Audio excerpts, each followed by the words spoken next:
اور بد نصیب ہیں وہ لوگ، بدبخت ہیں وہ لوگ، ہلاک ہونے والے ہیں وہ لوگ کہ جنہوں کی زندگیوں میں اللہ ذوالجلال نے ان کو یہ موقع دیا، لیکن انہوں نے اس ماہ رمضان مبارک کی قدر و منزلت کو نہ سمجھا اور اسی طرح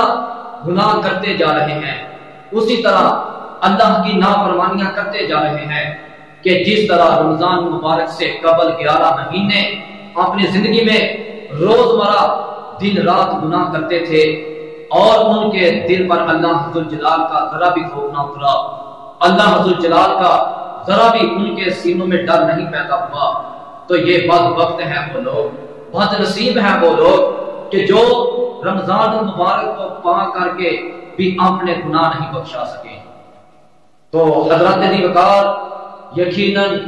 اے روزے رکھنے والوں، اے قیام اللیل کی پابندی کرنے والوں، نمازوں کی پابندی کرنے والوں، اور اس ماہ کے رمضان المبارک کی قدر و منزلت کو سمجھتے ہوئے ہر قسم کے گناہ سے، ہر قسم کی اس نافرمانی سے، برائی سے بچنے والوں کہ جس برائی، جس کام کے کرنے پر اللہ ذوالجلال ناراض ہوتے ہیں، تو اللہ سبحانہ و تعالی نے آپ کے لیے بڑا اجر رکھا ہے۔ اللہ سبحانہ و تعالی کے پیارے نبی صلی اللہ علیہ وآلہ وسلم فرماتے ہیں کہ ابن آدم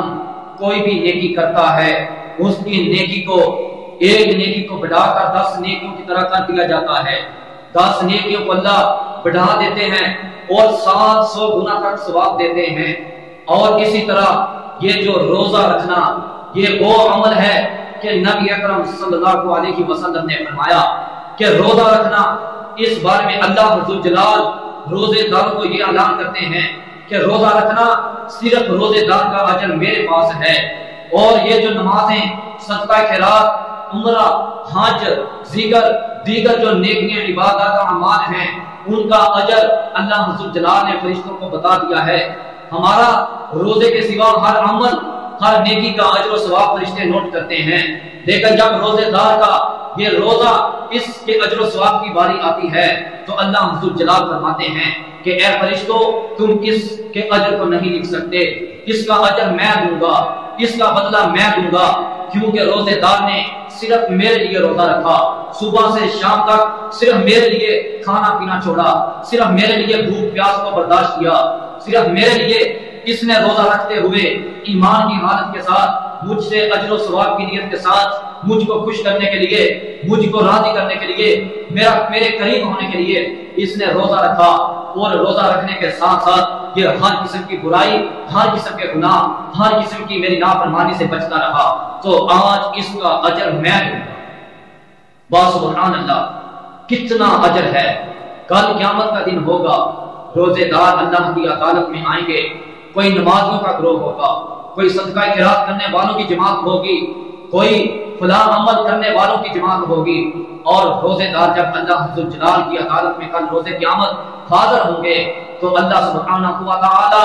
اس دنیا میں رمضان مبارک کی قدر و منزلت کو سمجھنے والے، روزے رکھنے والے، اللہ ذوالجلال ان کے بارے میں حکم جاری فرمائیں گے، اے فرشتوں، ان کو جنت کے 8 دروازوں میں جو باب الریاض دروازہ ہے، اس دروازے کے اندر سے جنت میں داخل کر دیں۔ یہ وہ دروازہ ہے کہ جو صرف اور صرف اللہ ذوالجلال نے اپنے روزے دار بندوں کے لیے جنت میں لگایا ہے، رکھا ہے۔ یہ وہ دروازہ ہے کہ جس دروازے سے صرف روزے دار ہی جنت میں داخل ہو سکیں گے، اور جب روزے دار اس باب الریاض دروازے سے جنت میں چلے جائیں گے اور اللہ ذوالجلال اعلان کریں گے، اے میرے فرشتوں، دروازے کو بند کر دو، اس دروازے کو بند کر دو، اور دروازہ بند کر دیا جائے گا، روزے داروں کے علاوہ کسی اور کو اس دروازے سے گزرنے کی اجازت نہیں ملے گی۔ اور آگے دیکھو کہ جب روزے دار یہ جنتی جنتوں میں چلے جائیں گے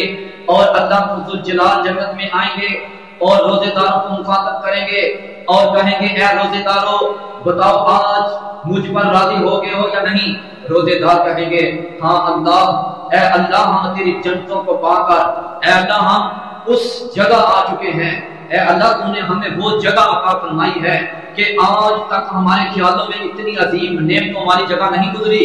آج تک ہم نے اتنی تعریف نہیں سنی ایسی سکون والی جگہ کی، آج تک ہم نے اتنی خوبصورت، اتنی پیاری اور اتنی ٹھنڈی جگہ، اتنی سکون والی جگہ نہیں دیکھی۔ اے اللہ ہم اس جنت میں حاضر ہو کر، اے اللہ ذوالجلال ہم تیری تمام نعمتوں کو دیکھ چکے ہیں، تمام نعمتوں کو پا چکے ہیں، اے اللہ ہم تجھ پر راضی ہو چکے ہیں۔ تو اللہ ذوالجلال کہیں گے اے روزے دارو ابھی ایک نعمت باقی ہے، ابھی ایک نعمت باقی ہے۔ روزے دار خیال کریں گے اے اللہ اس جنت میں ابھی وہ کون سی نعمت ہے کہ جو ابھی باقی ہے؟ اے اللہ ہم تو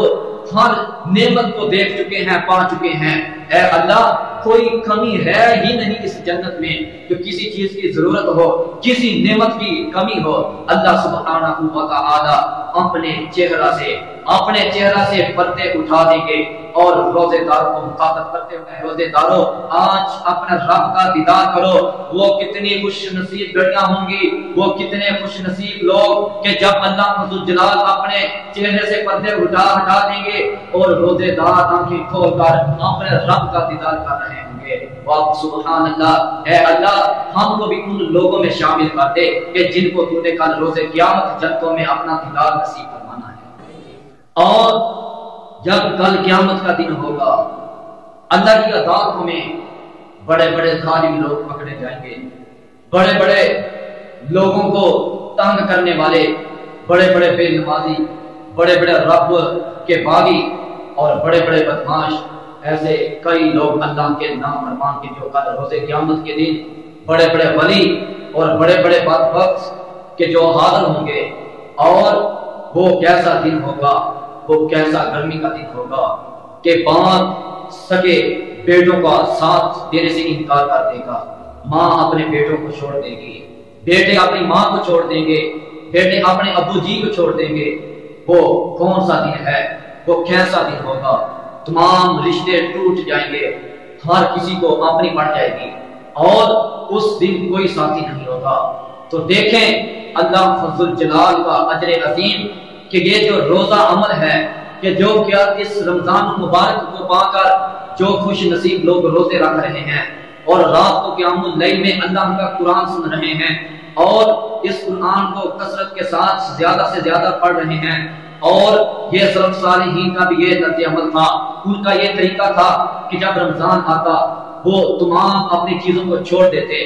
روزے رکھتے اور اللہ کے قرآن کی تلاوت کرتے۔ تو یعنی اللہ کے نبی صلی اللہ علیہ وآلہ وسلم انہی وجہ سے فرمایا ہے کہ کل روز قیامت کے دن یہ قرآن، یہ روزہ اللہ کی عدالت میں حاضر ہوگا اور اللہ کے سامنے آ کر کہے گا اے اللہ اس شخص کو معاف کر دیجئے، اے اللہ اس شخص نے روزہ سفارش کرے گا، اے اللہ اس نے میری وجہ سے کھانا پینا چھوڑا، اے اللہ میری وجہ سے اس نے اپنی من مرضیوں کو تمام خواہشات کو ترک کیا، اے اللہ میں سفارش کرتا ہوں، اے اللہ اسے معاف کر دیجئے۔ قرآن بھی آئے گا، قرآن بھی آ کر اس آدمی کی سفارش کرے گا، اے اللہ اس کو معاف کر دیجئے، اس نے میرے ساتھ بڑی محبت کی تھی، دنیا میں رہ کر اس نے مجھے اپنے سینے میں محفوظ کیا، میرے مطابق زندگی گزارتا رہا، مجھے پڑھتا رہا اور بڑی بڑی خوبصورت آباد میں راتوں کو اٹھ کر رات کے اندھیروں میں بیٹھ کر یہ اے اللہ مجھے پڑھتا تھا۔ اللہ میں اس آدمی کی آج تیرے سامنے تجھ سے سفارش کر رہا ہوں، اے اللہ اسے معاف کر دیجئے۔ اللہ کے نبی صلی اللہ علیہ وسلم فرماتے ہیں پھر روزہ اور قرآن کی سفارش کو قبول کرنے کے بعد اللہ آدمی کو جنت میں داخل کر دیں گے۔ اور روزے دار جب روزہ رکھتا ہے تو بھوک کی وجہ سے جو منہ سے آنے والی بو ہے وہ سبحان اللہ، وہ اللہ سبحانہ و تعالی کو کستوری سے بھی زیادہ پسند ہے، زیادہ محبوب ہے۔ اور اسی طرح روزے دار کے لیے دو خوشیاں، جب روزہ افطار کرے تو بڑی خوشی ہوتی ہے، الحمدللہ اے اللہ تیرا شکر ہے کہ میں نے تیرے لیے روزہ رکھا تھا، اے اللہ تو نے مجھے توفیق دی اور میں نے ابھی روزہ پورا کر لیا۔ جب سامنے کھانا ہوتا ہے، سامنے طرح طرح کی اللہ کی نعمتیں کھانے کے لیے بڑی ہوتی ہیں، تو یہ جب روزہ افطار کرتا ہے تو بڑا سکون محسوس کرتا ہے، بڑی خوشی محسوس کرتا ہے۔ اور دوسری خوشی کل روزے قیامت کے دن اللہ کا دیدار ہوگا، اور اسی طرح اللہ کے نبی صلی اللہ علیہ وآلہ وسلم نے فرمایا کہ روزہ دار جب روزہ افطار کرتا ہے، افطاری کے وقت روزے دار کی اللہ ہر دعا کو قبول فرماتے ہیں۔